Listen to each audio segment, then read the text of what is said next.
Hello and welcome friends. Welcome to another fountain pen review.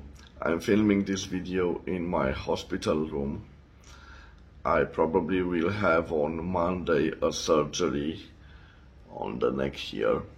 The cancer has returned and the surgeon's team will do the best they can to remove that bad element from there. Probably I will continue fighting this cancer with chemotherapy or radiotherapy, but I'm very optimistic and I really trust the great team of doctors that will do the operation. So guys, show you my, let's say, temporary office.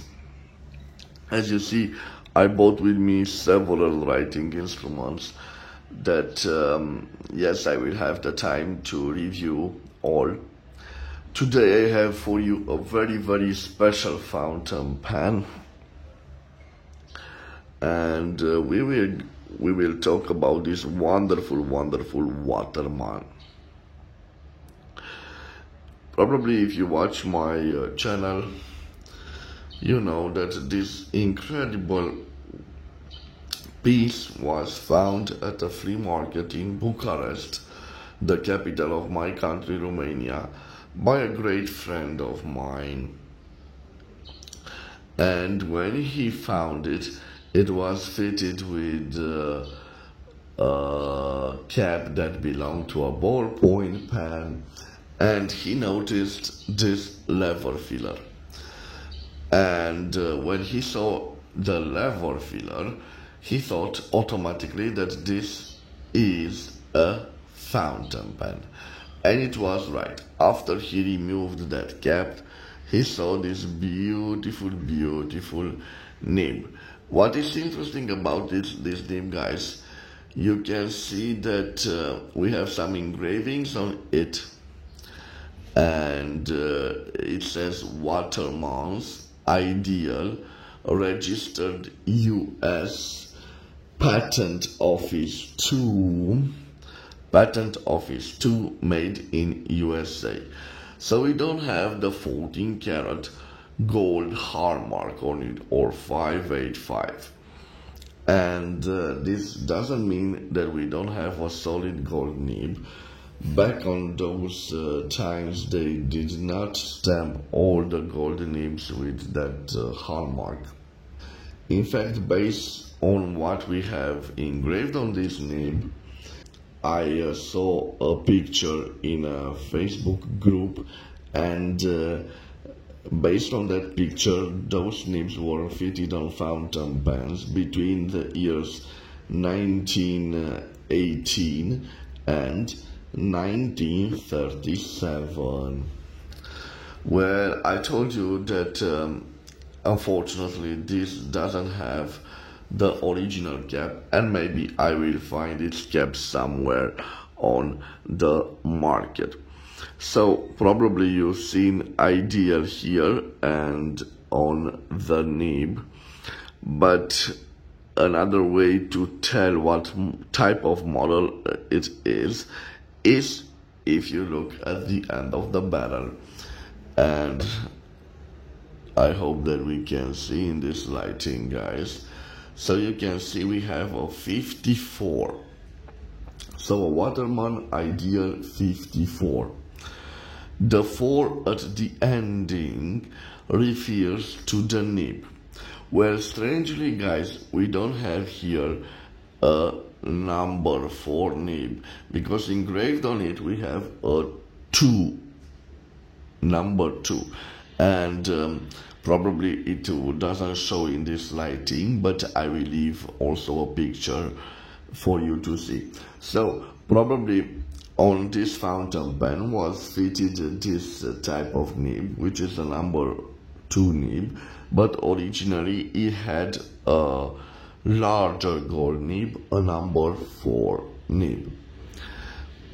I don't know if you can see in this lighting, but it developed, the body developed um, brown patina, and this is why, because this particular fountain pen was made of black chased hard rubber.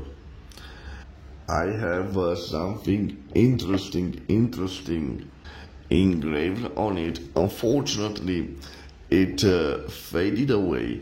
So just at the base of the barrel, and you probably can see in this lighting, but it's quite faded away.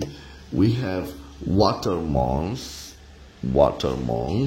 Register Patent Office, and made in the USA. It is quite faded away, guys. And faded away is also the pattern on this material, and it's very hard to see, but this is the type of black chased hard rubber. Interesting, we have a lever filler. The lever filler was first introduced in America by the Shepherd company, but it was implemented also on this Waterman. So let me tell you what, the Waterman Ideal Series 54 series was one of the best sold fountain pens in the 1920s. And this is a wonderful example. I like this ebonite feed, and in fact I want to show you something, guys. I tried to clean it, and this part can be pulled out gently, and just look at this large feed, ebonite feed.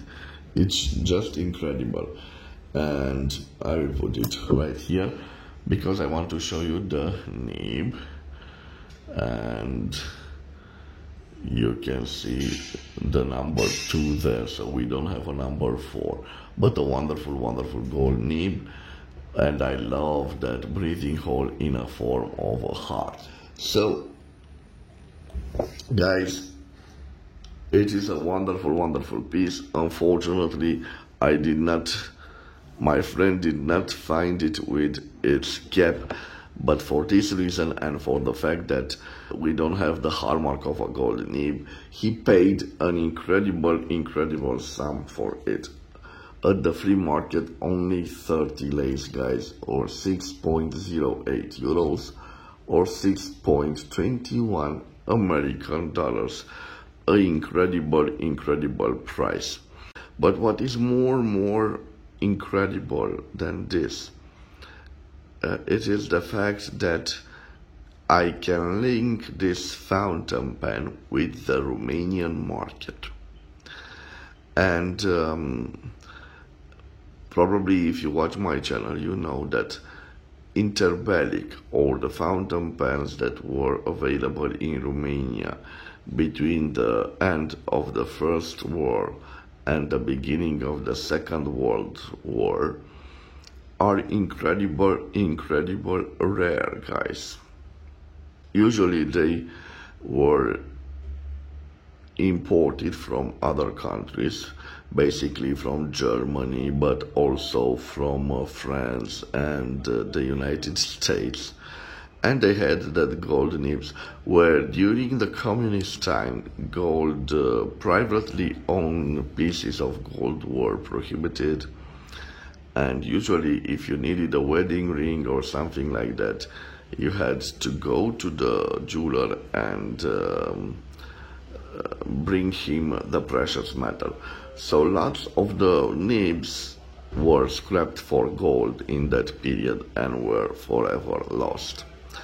And when you find a piece like this and you can link it to a Romanian, let's say, owner or a different organization, it is quite a rare thing. And this is the case with this beautiful fountain pen. So we have the name of the owner engraved, PM Codreanu, where Codreanu is a Romanian name. When you think of Codru in Romanian, you think of the woods. So it's very, very interesting. This is a Romanian name clearly engraved on an old waterman from the 1920s. So this is a rare, rare find.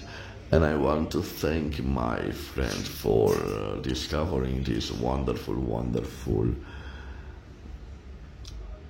jewel in the wild. So I can hardly wait to write with it, guys, and I will probably use my notepad over here to write with it. First, let me try to put this as good as I can. Probably being a lever filler, it needs the sack to be replaced. I will just insert it right here, and probably I will do the writing sample, dipping it.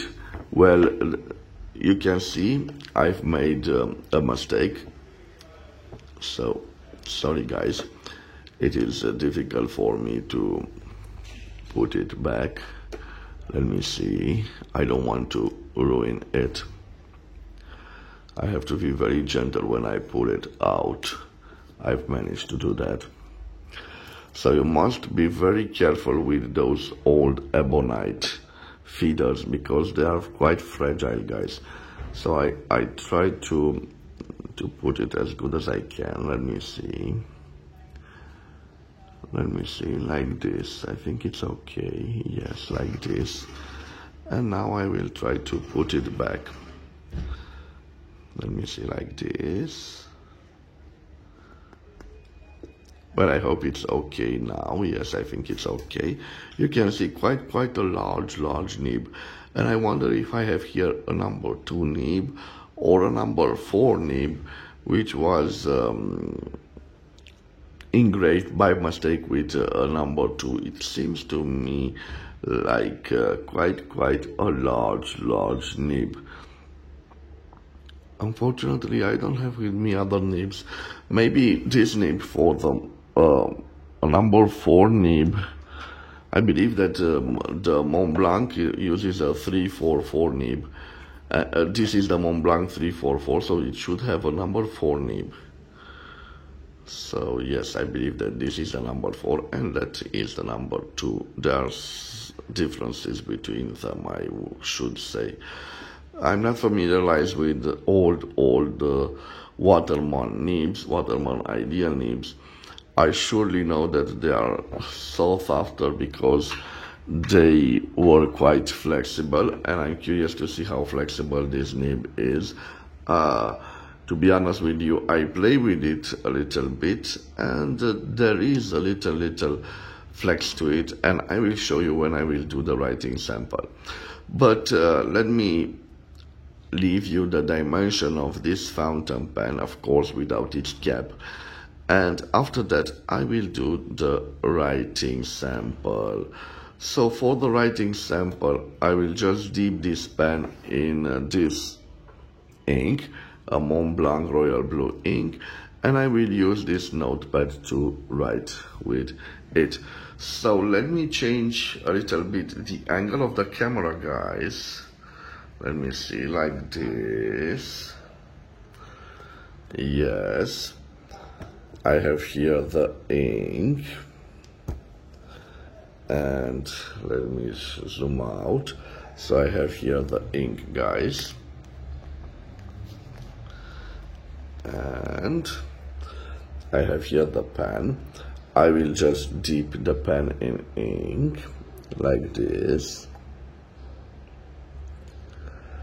And now let me zoom in and I will try to do the writing sample. So first of all, I have here a Waterman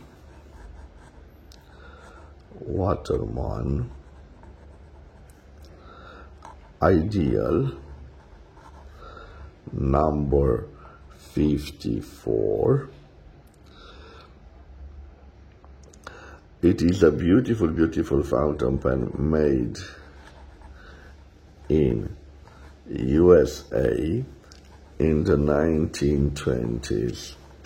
It has a beautiful 14 karat gold nib.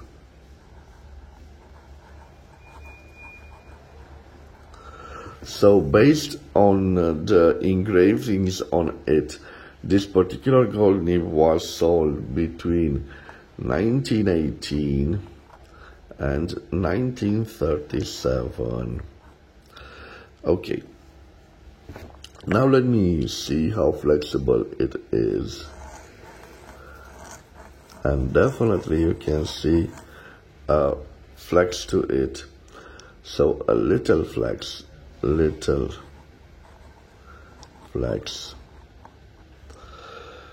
It is quite a juicy nib. Let me show you to you.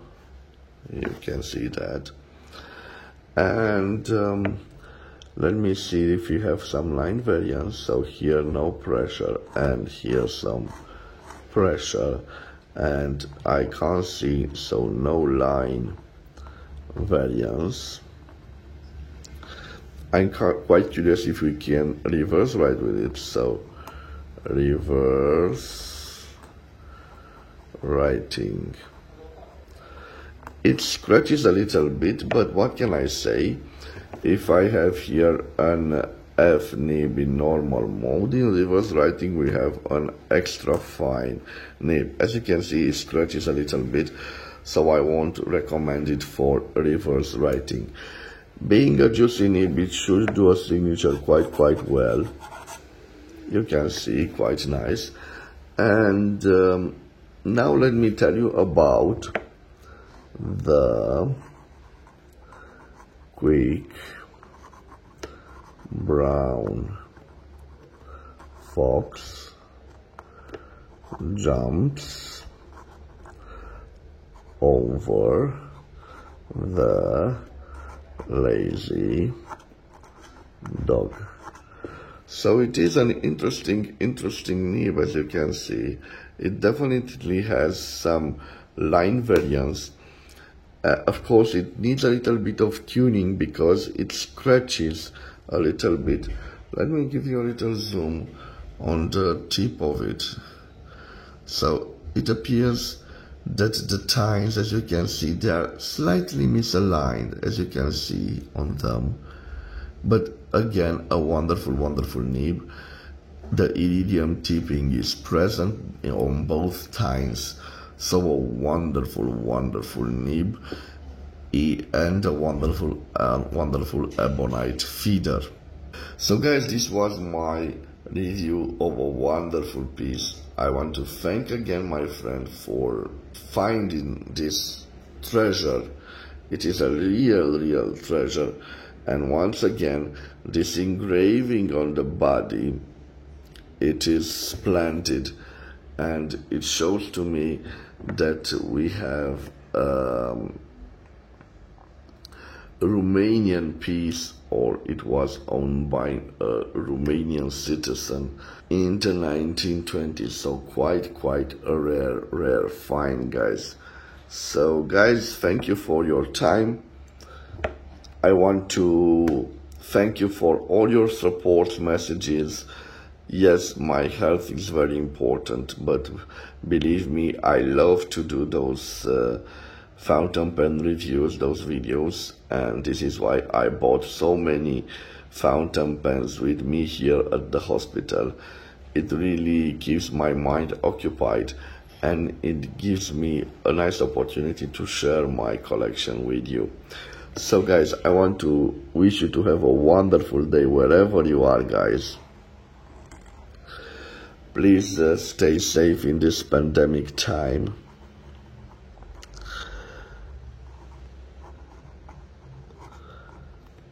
If you've enjoyed this episode, please try subscribing to my channel to support my activity. I will see you again at the next episode. Till then, bye bye and God bless.